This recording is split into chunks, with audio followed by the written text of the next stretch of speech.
Howdy, howdy. I'm Temur or Tamor, Senior Game Designer at Firaxis. I work on a lot of the post-launch updates for Civilization 7, like new resources, natural wonders, balance changes, and lately, maps. I'm here to walk you through the highlights of what's coming with the next Civ 7 update, 1.2.5. Let's dive into it.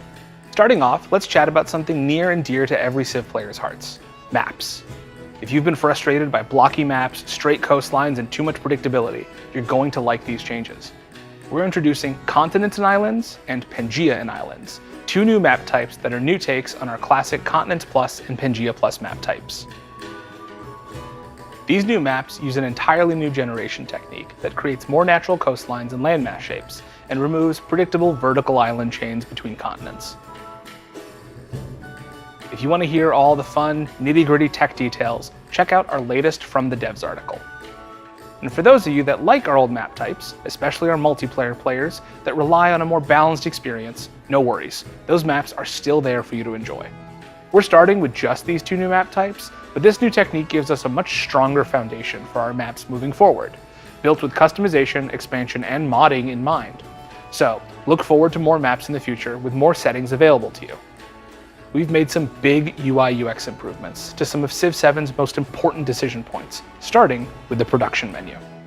Instead of confusing predictive yields that often pushed you to just pick the biggest number, the menu now shows clearer, more reliable information, like base yields, warehouse impact, and highest available adjacencies. And to building tooltips, we've added icons, tags, clearer styling, and formatting like bulleted lists and warehouse counts. Next, building placement. The goal here was to make the moment of deciding where to put a building clearer, with the UI showing exactly what's changing on a tile when you hover over it. You'll notice new arrows showing yield gains and yield losses, featured tiles with strong yield offerings, and a clearer building slot icon. The side panel now updates in real time with settlement changes or overbuilding effects, and if you're the type who likes a full breakdown, there's an expanded view with all the before and after numbers. We won't tell you the best tile to pick, that's still up to you, but the UI should take a lot of the guesswork out. And finally, growth events. These now share the same look and feel as building placement, so things feel consistent.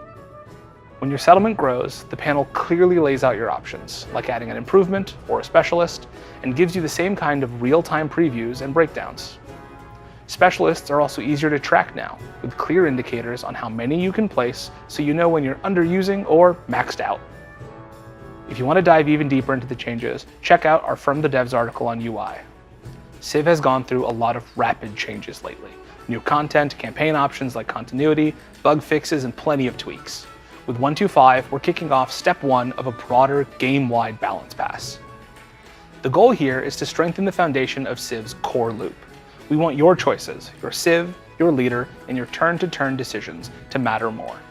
And we want the map itself to have a bigger impact on the way you play. Here's what that looks like. Buildings now scale in cost, 5% for each other building in the same settlement, and 10% for each other city in your empire. At the same time, buildings have had their base yields increased. We want what you build to matter just as much as when you build it. You'll especially feel this on higher difficulties where more intentional choices really pay off. We've also removed the generic stacking percentage bonuses that you can get in games from city-states, resources, and the attribute tree. Instead, you'll see more static values. That means bigger yields tied to specific tiles and buildings, but fewer runaway multipliers at the empire level. Players who are stacking these bonuses to blow past the AI in modern age may notice that the AI feels a lot more competitive now. Gold pacing has been solid in the early game, but was snowballing way too hard in later ages. To rein it in, unit maintenance costs now ramp up more in exploration and modern, town-based gold has been slightly reduced, and gold and silver, the resources, have been redesigned. We've also updated all unit maintenance costs across all ages, which means that maintaining a larger army is now a conscious financial decision. Alongside these, we've also tuned leader attributes, town yields, resources, social policies across antiquity, exploration, and modern. This is only step 1 of a larger balance pass. We'll keep working on other yield economies and Civ and leader tuning in future updates, and your feedback will be key to shaping where we go next. So, let us know what you think. Speaking of Civ and leader tuning, your favorite French general and statesman Napoleon has gotten an overhaul. We revisited both Emperor and Revolutionary personas for Napoleon and gave them a big boost. For Napoleon Emperor, we felt that his old continental system sanction just didn't land the way we wanted, and so we've reworked him to give him more options and bigger rewards for playing with sanctions. If you liked using diplomacy as a weapon, Napoleon is going to feel a lot more impactful. For Napoleon Revolutionary, the core kit of fast armies and culture from combat is still there, but we've given him some extra punch.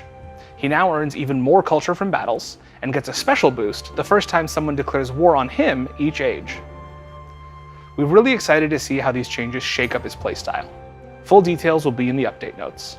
If you don't have Napoleon yet, remember you can grab Napoleon Emperor for free just by making a 2K account. And if you've linked both Civ 6 and Civ 7, you'll also get Napoleon Revolutionary at no extra cost. Try them out! We've taken a fresh look at city-states and added 2 new types across all ages, Expansionist and Diplomatic. Each comes with a full set of suzerain bonuses and a new unique improvement for each age. Expansionist city-states focus on food and growth, with benefits for both tall and wide strategies. Meanwhile, Diplomatic city-states emphasize happiness and our diplomatic gameplay. We've also reworked existing city-state bonuses as part of that balance pass that I mentioned earlier. Previously, stacking multiple city-states often meant chasing quantity over quality, but with 1.2.5, bonuses stack by city-state type, and most percentage-based and free tech and civic bonuses have been replaced with more meaningful, flat effects. And that's a wrap on the major highlights for updates 1.2.5. But as always, there's plenty more detail waiting in the update notes. Whether you've shared your thoughts on Reddit, Discord, Steam, or right here in the comment section, we want to thank you for all of your feedback. That's all for now, Civ fans. Have fun building your empires and conquering history. We'll see you next time.